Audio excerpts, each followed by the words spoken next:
نحمده ونصلي على رسوله الكريم اما بعد فاعوذ بالله من الشيطان الرجيم بسم الله الرحمن الرحيم رب اشرح لي صدري ويسر لي امري واحلل عقدة من لساني يفقهوا قولي۔ ہماری آج کی گفتگو کا موضوع ہے قرآن مجید اور ہم۔ یہ دنیا جس میں میں اور آپ رہتے ہیں یہ اللہ نے بنائی ہے۔ کوئی بھی چیز خود سے خود نہیں بنا کرتی۔ جن چیزوں کو ہم آٹومیٹک کہتے ہیں، خودکار، وہ بھی کسی کے بنانے اور کسی کی پروگرامنگ سے آٹومیٹک ہوتی ہیں، خود سے نہیں بنتی۔ ایک چھوٹی سی سوئی بھی خود نہیں بنتی، بنانے والے کے بنانے سے بنتی۔ تو یہ اتنی بڑی کائنات، وسیع و عریض کائنات، جس کی کوئی انتہا ہماری نظر میں نہیں، یہ بھی خود سے نہیں بنی۔ اس کو اللہ رب العالمین نے بنایا ہے، اور یہ ساری کائنات اسی کی مرضی کے مطابق کام کر رہی ہے۔ اس کائنات میں ہمیں، مجھے اور آپ کو، ہمیں بھی اللہ نے بنایا ہے۔ اگر ساری کائنات اللہ کی مرضی کے مطابق کام کر رہی ہے تو مجھے اور آپ کو بھی اللہ کی مرضی کے مطابق یہ زندگی گزارنی چاہیے۔ کہیں ایسا نہ ہو کہ زمین و آسمان تو اپنا آپ اپنے رب کے حوالے کیے ہوئے ہوں، اس کے فرما بردار ہوں، اس کے اطاعت گزار ہوں، اور ہم عقل و شعور رکھنے والے انسان اس کی نافرمانی میں دن رات گزار رہے ہوں۔ نہیں، انسان کو یہ زیب نہیں دیتا۔ لیکن سوال یہ پیدا ہوتا ہے کہ پھر انسان اگر اپنے رب، اپنے خالق، اپنے مالک کی مرضی کے مطابق زندگی بسر کرنا چاہتا ہے تو اس کو کیا کرنا چاہیے؟ اس کو رب کی مرضی کہاں سے معلوم ہوگی؟ رب کی مرضی دو طریقوں سے معلوم ہوتی ہے، ایک پیغمبروں کے ذریعے اور ایک کتابوں کے ذریعے۔ پیغمبروں میں آخری پیغمبر محمد الرسول اللہ صلی اللہ علیہ وسلم، جن پر آخری کتاب قرآن مجید نازل ہوا، یہ دو ہدایت کے ذرائع ہمارے سامنے موجود ہیں۔ الحمدللہ ہم ان خوش قسمت انسانوں میں سے ہیں جن کے پاس ہدایت کے یہ دو سورسز بہت اوتھینٹک طریقے سے، قابل اعتماد ذریعے سے، پورے کے پورے درست طریقے پر پہنچے ہیں۔ ہمارے پاس وہ کتاب ہے جس کے کھلتے ہی یہ دعویٰ کیا جاتا ہے کہ ذالک الکتاب لا ریب فیہ، یہ وہ کتاب ہے جس میں کوئی شک نہیں۔ اور دوسری طرف محمد الرسول اللہ صلی اللہ علیہ وسلم، ان کے بارے میں یہی کتاب گواہی دیتی ہے، ما آتاکم الرسول فخذوہ وما نہاکم عنہ فانتہوا، جو تم کو رسول دیتے ہیں وہ لے لو، جس سے روکتے ہیں اس سے رک جاؤ۔ لقد کان لکم فی رسول اللہ اسوۃ حسنہ، تمہارے لیے اللہ کے رسول صلی اللہ علیہ وسلم کی زندگی میں خوبصورت نمونہ ہے، بہترین نمونہ ہے۔ اگر ہم واقعی صراط مستقیم چاہتے ہیں، اللہ کی رضا چاہتے ہیں، اس کی اطاعت کرنا چاہتے ہیں، تو ممکن نہیں کہ پھر ان کے بغیر کر سکے۔ اور خصوصاً قرآن، گر تو خواہی مسلمان زیستن نیست ممکن جز بقرآن زیستن، اگر چاہتے ہو کہ مسلمان بن کے جیو تو ممکن ہی نہیں کہ قرآن کے بغیر مسلمان بننے کا کوئی تصور ہو۔ اس لیے میرے اور آپ کے لیے اس کے سوا کوئی چارہ نہیں کہ ہم اس عظیم کتاب سے، اس عالی شان کتاب سے اپنا مضبوط تعلق قائم کریں۔ بل هو قرآن مجید فی لوح محفوظ، یہی کتاب ہمارے لیے دنیا اور آخرت کی کامیابی کی ضمانت دیتی ہے۔ رسول اللہ صلی اللہ علیہ وسلم نے فرمایا، یہ قرآن اللہ کی رسی ہے، حبل اللہ، یہ واضح نور اور شفائے نافع ہے، جو اس کو تھامے رہے اس کے لیے بچاؤ ہے، اور جو اس کی پیروی کرے، اس کو فالو کرے، اس کے لیے نجات ہے۔ اگر کوئی ٹیڑھا ہو تو اسے یہ قرآن سیدھا کر دیتا ہے، اس کے دل کا ٹیڑھا پن درست ہو جاتا ہے۔ اس کتاب کی عجائبات ختم ہونے کو نہیں آتے، اور بار بار پڑھنے سے یہ پرانا نہیں ہوتا۔ یہ قرآن عجبا ہے، یہ نبی اکرم صلی اللہ علیہ وسلم کو ملنے والا معجزہ خالدہ ہے، قیامت تک باقی رہنے والا معجزہ ہے۔ ہمارے لیے لازم ہے کہ ہم اس پر ایمان لائیں۔ وَإِنَّهُ لَتَنزِيلُ رَبِّ الْعَالَمِينَ نَزَلَ بِهِ الرُّوحُ الْأَمِينُ عَلَى قَلْبِكَ لِتَكُونَ مِنَ الْمُنذِرِينَ بِلِسَانٍ عَرَبِيٍّ مُبِينٍ۔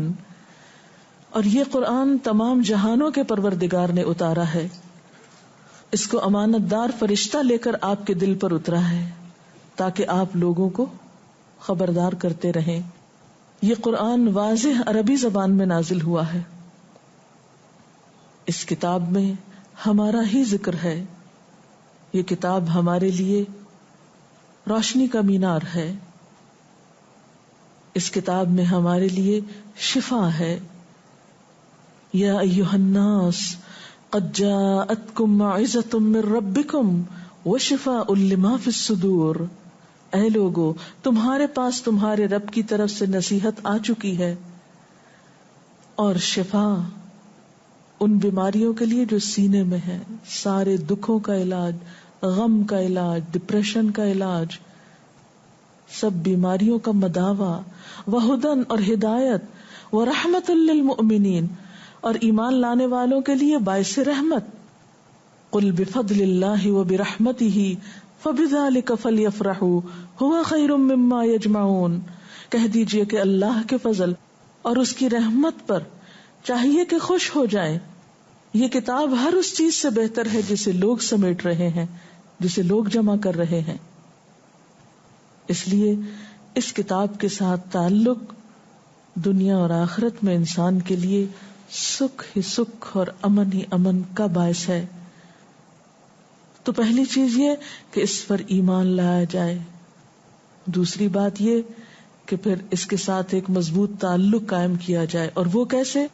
سب سے پہلے تو اس کو پڑھ کے، اس کی تلاوت کے ذریعے، جس طرح انسان کے جسم کو غذا چاہیے ہوتی ہے، جس طرح انسان جسمانی طور پر بھوکا ہوتا ہے، اسی طرح انسان کی روح بھی بھوکی پیاسی ہوتی ہے، اور اس کی بھوک کھانے پینے سے نہیں اترتی، اس کی بھوک، اس کی طلب قرآن سے پوری ہوتی ہے۔ قرآن روح کی غذا ہے، اور جب انسان اس کی تلاوت کرتا ہے تو روح سیراب ہوتی ہے۔ آپ صلی اللہ علیہ وسلم نے حضرت ابو ذر سے کہا تھا کہ اے ابو ذر، قرآن پڑھو اور اللہ کو یاد کرتے رہو، کیونکہ اس سے تم آسمان میں یاد کیے جاؤ گے اور زمین میں وہ تمہارے لیے روشنی ہوگی۔ گویا اس کا پڑھنا روشنی کا باعث ہے، رہنمائی کا باعث ہے، پڑھنے کے لیے ضروری ہے، اور اس سے صحیح فائدہ اٹھانے کے لیے کہ اس کے پڑھنے کا حق ادا کیا جائے۔ الذین آتیناہم الکتاب یتلونہ حق تلاوتہ اولئک یؤمنون بہ۔ وہ لوگ جن کو ہم نے کتاب دی وہ اس کو اس طرح پڑھتے ہیں جیسے پڑھنے کا حق ہے، یہی لوگ اس پر ایمان لاتے ہیں۔ اولئک یؤمنون بہ، ایمان کا تقاضا یہ ہے کہ اس کتاب کے پڑھنے یا اس کی تلاوت کا حق ادا کیا جائے، اور حق ادا کرنے میں یہ بات آتی ہے کہ ہم جیسے اتری ہے ویسے ہی پڑھیں، درست ادائیگی کے ساتھ، اور صرف درست ادائیگی ہی نہیں بلکہ اس کتاب کی قرأت میں حسن پیدا کرتے ہوئے۔ رسول اللہ صلی اللہ علیہ وسلم نے فرمایا لیس منا من لم یتغن بالقرآن، وہ ہم میں سے نہیں جو قرآن کو خوش آوازی سے نہ پڑھے، یعنی اہتمام کے ساتھ اپنی آواز کو خوبصورت بناتے ہوئے اس کی تلاوت کرنی چاہیے۔ آپ صلی اللہ علیہ وسلم نے یہ بھی فرمایا زینوا القرآن باصواتکم، قرآن کو اپنی آوازوں سے مزین کرو، یعنی اسے خوبصورت انداز میں پڑھو. ایک اور جگہ پر ہے، آپ نے فرمایا قرآن کو اپنی اچھی آوازوں کے ذریعے حسین بناؤ، کیونکہ اچھی آواز قرآن کے حسن میں اضافہ کرتی ہے. یعنی قرآن تو ویسے ہی حسین ہے، لیکن خوبصورت آواز سے اس کو پڑھنا اسے اور حسن بخشتا ہے، اور زیادہ مؤثر ہو جاتی ہے تلاوت اور قرات، اور پھر دل کی حالت بھی اسی اعتبار سے بدلتی ہے. حضرت طاؤس سے مرسلن روایت ہے، کہتے ہیں کہ آپ سے پوچھا گیا کہ کوئی شخص قرآن کو اچھی آواز سے اور اچھے طریقے سے پڑھنے والا ہے؟ آپ نے فرمایا وہ شخص کہ جب تم اسے پڑھتے ہوئے سنو تو تمہیں ایسا معلوم ہو کہ وہ اللہ سے ڈر رہا ہے. اچھی طرح پڑھنے میں کیا چیز آتی ہے؟ اچھا پڑھنے والا کون ہے؟ کیا صرف خوبصورت آواز سے پڑھنے والا؟ نہیں، اس کی پہچان یہ بتائی گئی کہ جب وہ پڑھ رہا ہو تو تمہیں محسوس ہو کہ وہ اللہ سے ڈر رہا ہے. کیونکہ محض گائیکی کے انداز میں پڑھنا ہی کافی نہیں، بلکہ اس کو دل لگا کر پڑھنا اور اپنی روح کو اس میں شامل کر کے پڑھنا، وہ اسے خوبصورتی دیتا ہے. اور جس طرح کوئی شخص دنیا میں اہتمام کے ساتھ اس کو پڑھتا ہے، قیامت کے دن ویسا ہی معاملہ اس کے ساتھ کیا جائے گا.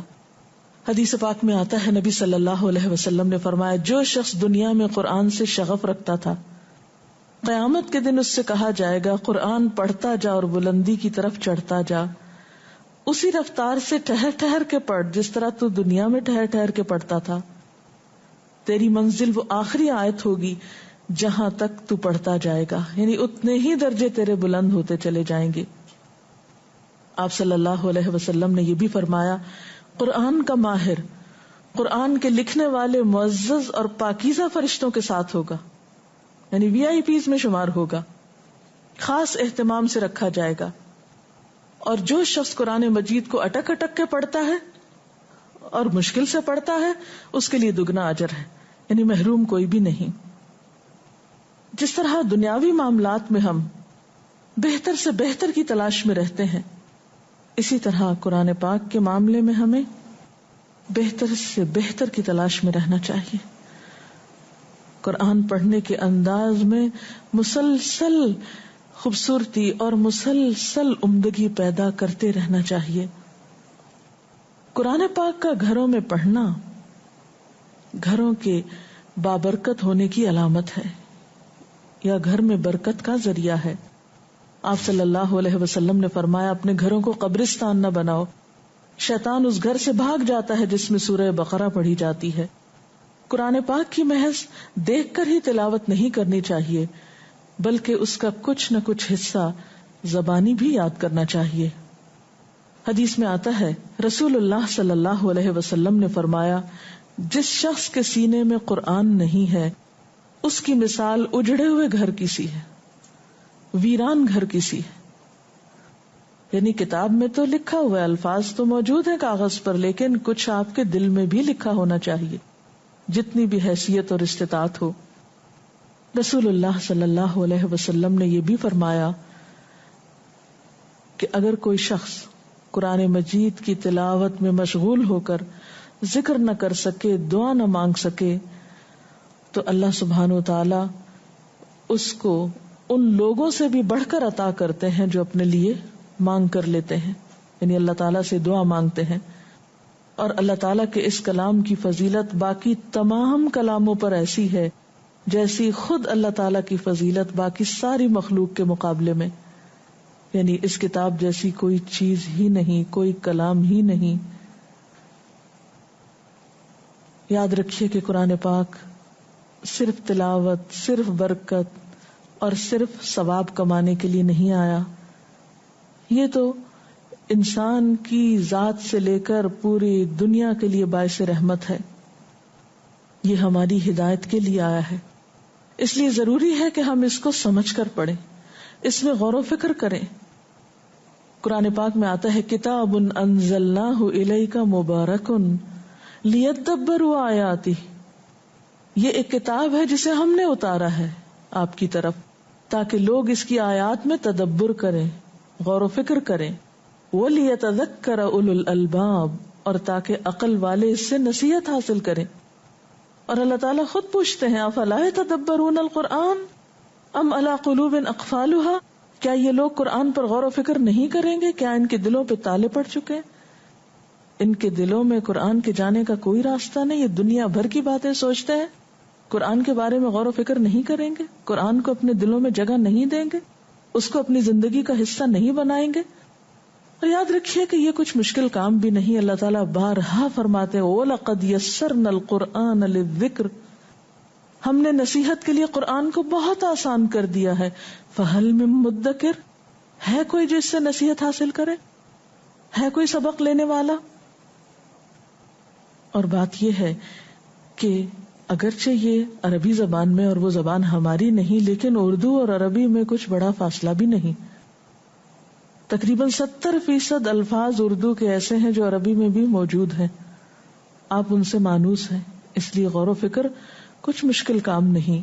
اگر اس کے لیے انسان روزانہ اپنی زندگی میں سے کچھ وقت نکالے تو بہت جلد اس کے معنی جان سکتا ہے۔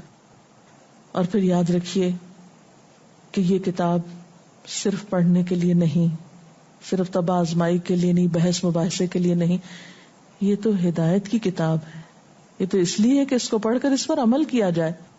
آپ صلی اللہ علیہ وسلم نے فرمایا وہ شخص قرآن پر ایمان نہیں لایا جس نے اس کی حرام کی ہوئی چیزوں کو حلال کر لیا، یعنی جس کا اس کتاب پر عمل نہیں، گویا اس کا ایمان بھی ادھورا ہے۔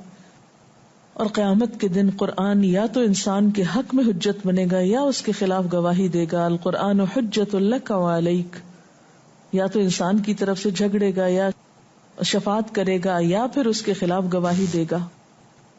تو کس کے حق میں گواہی دے گا؟ جو اس پر عمل کرنے والا ہوگا، اس کا حق دینے والا ہوگا۔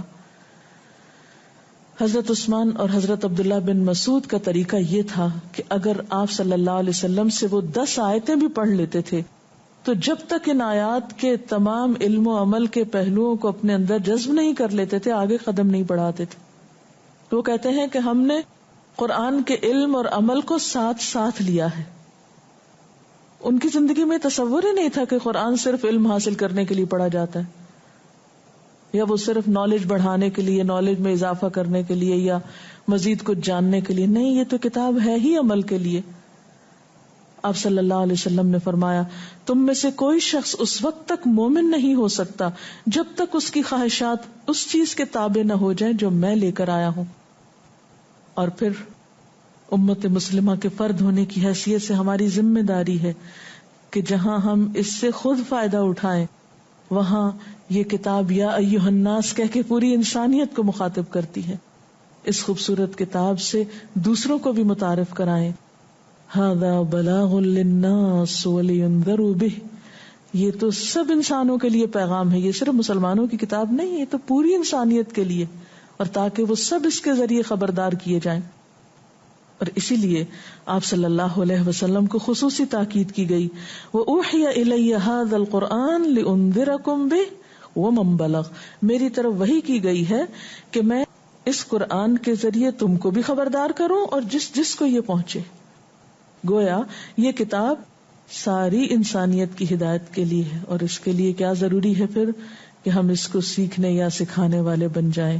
آپ صلی اللہ علیہ وسلم نے بشارت دی ہے، خیرکم من تعلم القرآن وعلمہ، تم میں بہترین ہیں وہ لوگ جو قرآن سیکھیں اور سکھائیں۔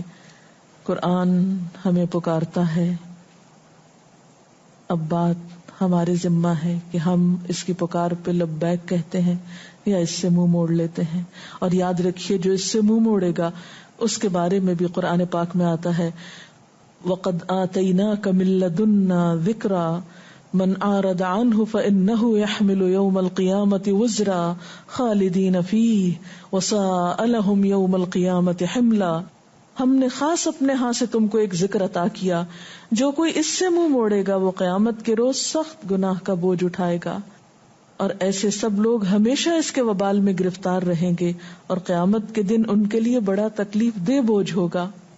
ایک اور جگہ پر فرمایا، من اعرض عن ذکری فإن له معیشۃ ضنکا ونحشره یوم القیامۃ اعما قال رب لم حشرتنی اعما وقد كنت بصیرا قال كذلك أتتك آياتنا فنسيتها وكذلك اليوم تنسى، جو میرے ذکر سے منہ موڑے گا، اور ذکر سے مراد یہاں اللہ کی کتاب ہے، میں اس کے لیے دنیا کی زندگی تنگ کر دوں گا، اور قیامت کے دن ہم اس کو اندھا اٹھائیں گے۔ وہ پوچھے گا، اے میرے رب مجھے اندھا کیوں اٹھایا گیا، میں تو دیکھنے والا تھا۔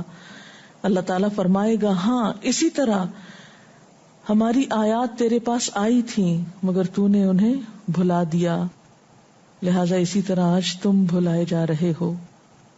جو شخص اس کتاب کو جتنی اہمیت دے گا، اس سے جتنی محبت کرے گا، اس کی جتنی قدردانی کرے گا، اس کے ساتھ جتنا وقت گزارے گا، اس سے کہیں زیادہ بڑھ کر اللہ تعالیٰ کی رحمت، نوازش اور عنایات کا مستحق ہوگا۔ اللہ تعالیٰ سے دعا ہے کہ وہ ہمیں اس کی قدر کرنا سکھائے۔ حقیقت یہ ہے کہ عزت اس کتاب کے ساتھ ہے ہم سب کی، کیونکہ یہ قرآن مجید ہے، عزت والی کتاب، عزت والا قرآن۔ ہم سب کے لیے لازم ہے کہ ہم اس کی عزت کریں اور اس کو اہمیت دیں اور اسے اپنی زندگی میں شامل کریں اور اس کے ساتھ ایک مضبوط تعلق رکھیں۔ اللہ تعالی ہم سب کو اس کی توفیق عطا فرمائے۔ اس سلسلے میں اگر کوئی سوال ہے آپ کے ذہن میں تو آپ کر سکتے ہیں۔ کیا قرآن سننے کا بھی اتنا ہی ثواب ہے جتنا قرآن پڑھنے کا ہے؟